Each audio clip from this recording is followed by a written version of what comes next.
El cuerpo humano como sistema. El cuerpo humano, visto como sistema, se clasifica como un sistema natural y abierto porque intercambia información, energía y materia con el medio que lo rodea. Visto así, podría decirse que está compuesto por subsistemas, como el sistema reproductor, sistema digestivo, sistema nervioso, sistema respiratorio, entre otros.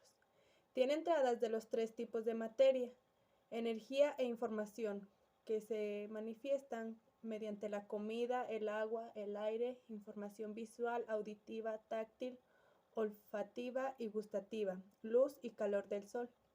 Tiene salidas de los tres tipos, materia, energía e información, desechos, dióxido de carbono, sudor, células muertas, información audible, como el habla, por ejemplo.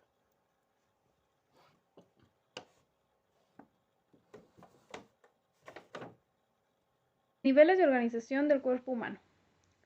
Los niveles de organización del cuerpo humano se dan por 6 niveles, los cuales son nivel atómico, molecular, celular, tejido, de órgano y sistemas y aparatos. Cada nivel de organización tiene su estructura característica, que a su vez se unen y forman estructuras aún más complejas, que al tener una interacción entre ellas se puede decir que se da el cuerpo humano y todas sus funciones. Entonces, de lo más general a lo más específico, se puede decir que el cuerpo humano está conformado por sistemas y aparatos, que a su vez se conforman de órganos. Los órganos están compuestos por tejidos y los tejidos por células. Las células se encuentran conformadas por las moléculas y la molécula por los átomos. Siendo así, conocemos que el átomo es la partícula más pequeña de la molécula y de él puede surgir todo hasta llegar a sistemas y aparatos. Entonces, los átomos se convierten en el primer nivel de la organización del cuerpo humano. Los átomos son unas partículas microscópicas que están presentes en la materia. Estos átomos poseen propiedades químicas del elemento químico al cual pertenezcan. Los bioelementos de los átomos están divididos en dos, los cuales son bioelementos primarios y bioelementos secundarios, o también llamados oligoelementos. Siendo así, el cuerpo humano está conformado principalmente por 4 elementos químicos, los cuales son oxígeno, carbono, nitrógeno e hidrógeno. Pero estos solo conforman el 96% de la masa del cuerpo humano. Entonces, el 4% restante se divide en los dos bioelementos, el primer bioelemento y el bioelemento secundario. El 3.6% de los elementos químicos que conforman el cuerpo humano son el sodio, hierro, potasio, fósforo, azufre, cloro y magnesio. El 0.4% restante lo conforman los oligoelementos o bioelementos secundarios, los cuales son aluminio, cobre, boro, cromo, yodo, manganeso, cobalto y zinc. Nivel molecular. Está formado por las moléculas que se definen como unidades materiales formadas por enlaces químicos de dos o más átomos. Por ejemplo, el carbono cálcico, que contiene 3 oxígenos, un calcio y un carbono. Las moléculas que forman la materia viva se denominan biomoléculas. Un ejemplo es la glucosa. Las moléculas orgánicas son aquellas constituidas por átomos de carbono unidos mediante enlaces covalentes. Antes se consideraba que solo eran sintetizados por los seres vivos. Actualmente se ha logrado por síntesis artificial compuestos de carbono que nunca aparecen en los seres vivos, como los plásticos. Dentro de las moléculas orgánicas es preciso distinguir entre las biomoléculas y las no biomoléculas. Dentro del nivel molecular existen varios grados de complejidad. Las macromoléculas, que resultan de la unión de muchas moléculas orgánicas en un polímero. Cada unidad del polímero se denomina monómero. Los complejos supramoleculares están formados por varias moléculas. Los orgánulos celulares están formados por varios complejos supramoleculares y aunque tienen cierta identidad propia, no se pueden considerar como seres vivos, ya que no cumplen sus características de nutrición, relación y reproducción, entre otras cosas. Nivel celular. El nivel celular es aquel que está compuesto por las células. Una célula es la unidad estructural y funcional más pequeña que puede reproducirse de manera independiente en un ser vivo. Existen dos tipos de células, la eucariota y la procariota. La célula eucariota es identificada por el hecho de que su ADN está dentro de un núcleo, separado de lo que es el resto de la estructura. Este es un ejemplo de una célula eucariota, o como también lo podemos llamar, que es una célula vegetal. Por otro lado, está la célula procariota, que son aquellas que no tienen núcleo. Es importante destacar que en el nivel celular se desarrolla el metabolismo. Este proceso permite la degradación y la síntesis de sustancias que el organismo aprovecha o utiliza de diversas maneras.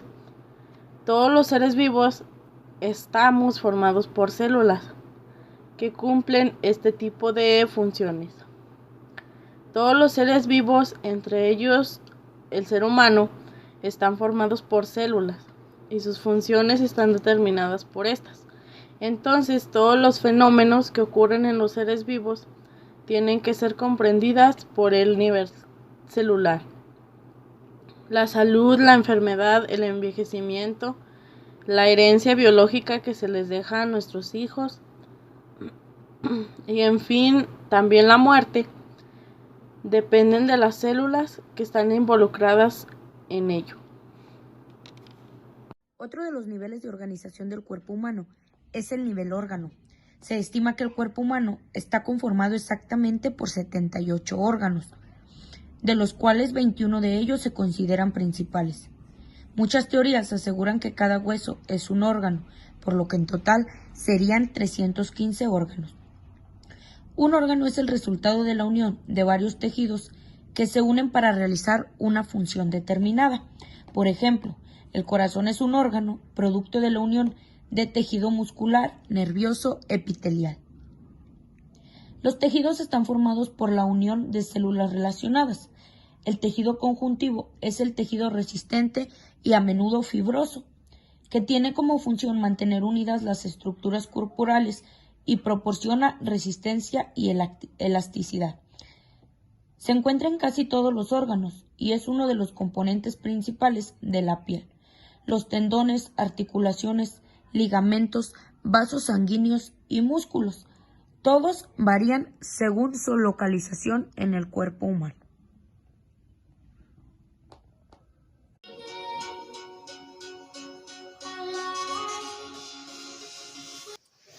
El nivel de población es una organización superior a la de un organismo de un solo individuo. Esta estructura de población se debe de tomar en cuenta la formación y el número de cada uno de sus integrantes.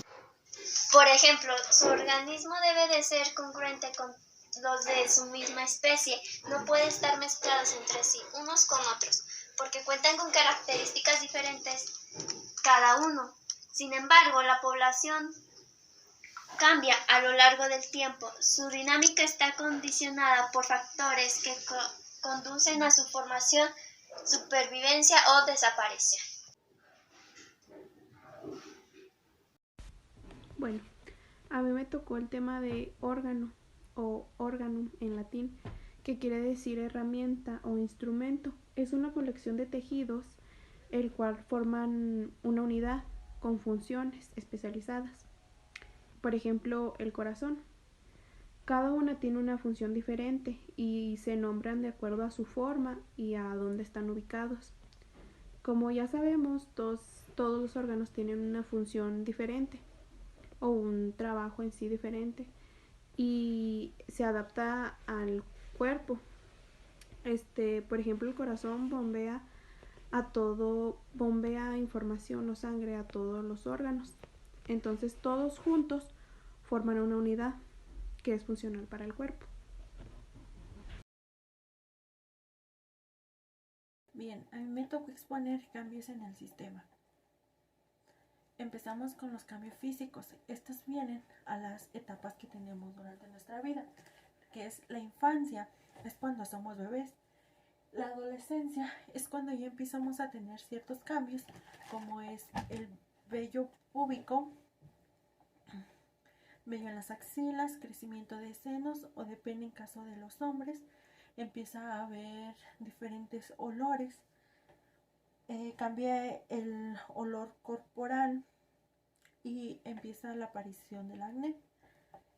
Luego viene la siguiente etapa, que es la juventud. En esta igual seguimos teniendo algunos cambios, que es donde a los hombres la voz se les hace más gruesa y les empieza a aparecer el vello facial. Después viene la madurez y ya enseguida la ancianidad. Esto es ya cuando estamos viejitos, pues ya en nuestro cuerpo se empieza a notar las arrugas, el cambio del color del pelo, igual ya el olor corporal no es el mismo. Esto mismo nos enlaza a los cambios psicológicos. Estos suelen aparecer más entre la adolescencia y la juventud, que es cuando tenemos diferentes cambios de humor, que viene siendo como irritabilidad, perdón.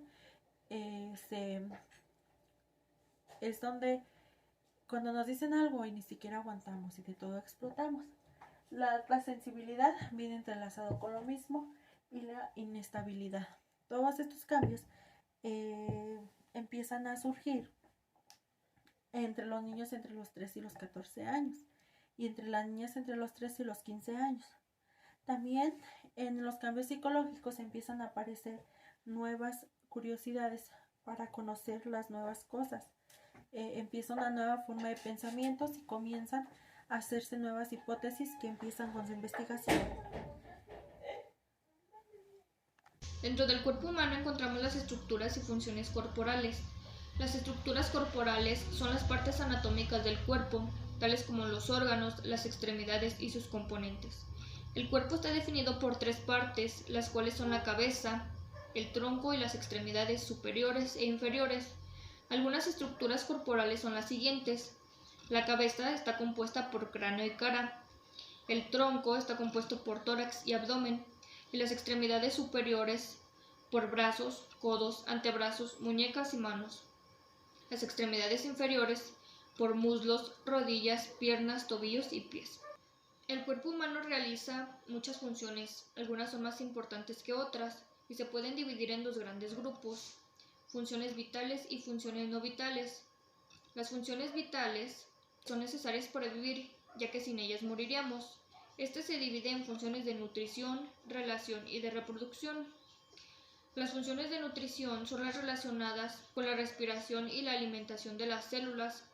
Respiración, alimentación, circulación de la sangre y excreción. De relación son las relacionadas con el control del cuerpo por parte del cerebro y del sistema nervioso. De reproducción no es vital para un individuo, pero la reproducción es necesaria para conservar la especie.